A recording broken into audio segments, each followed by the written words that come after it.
Welcome back to the Beast Game Podcast. This is a review for White Boy Rick.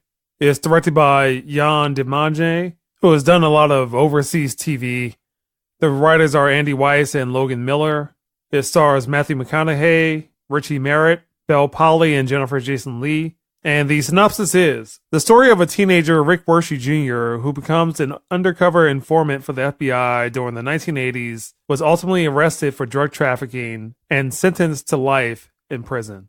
The movie starts off in Detroit, maybe like the early 1980s. The main character, Rick Wershey Jr., he's a teenager, dropped out of school. His dad, who is played by Matthew McConaughey, is a gun dealer. In order to make some money, his son, who is Rick Jr., sells some guns to some drug dealers in his neighborhood. Due to selling the guns to the drug dealers, he gets very close with them, invite him into their inner circle.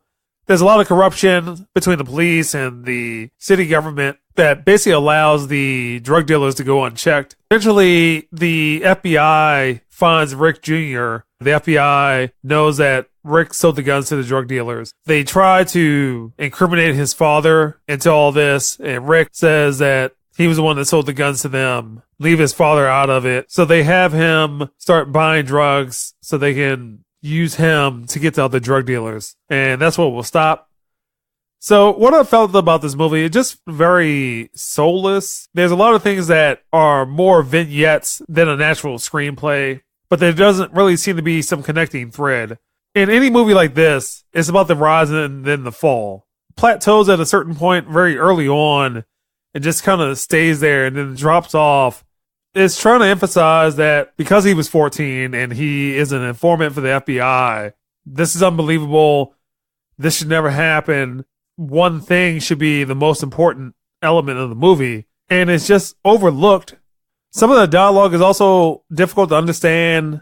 Jennifer Jason Leigh plays one of the FBI agents, and she has a tendency to mumble, particularly with Rick Jr. It just sounds like he's also mumbling as well.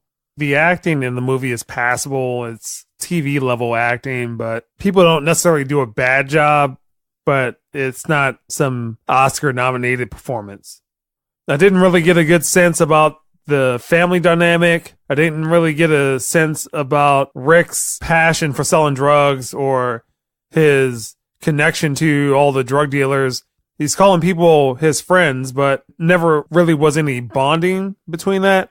The later 2/3 of this movie should have been a lot better. A lot of this is about the rise and fall. The rise wasn't very well done, and then the fall was drawn out.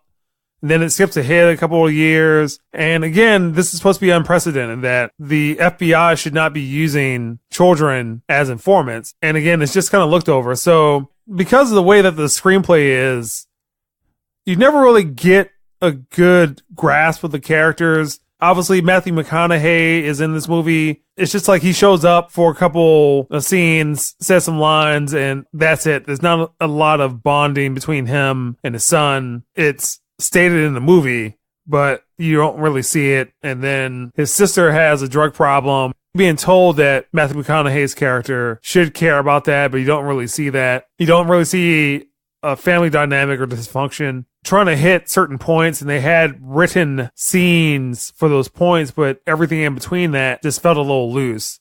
So for that, I'm going to give this a 5. This movie could have been a lot better. The way that the pacing is very sluggish. The movie's almost 2 hours, but it feels a little wasted on that. The court case where he goes to jail is very brief. You don't see any courtroom drama portions like you would in a normal movie. Again, this gets a 5, and that's the Beast Game Podcast.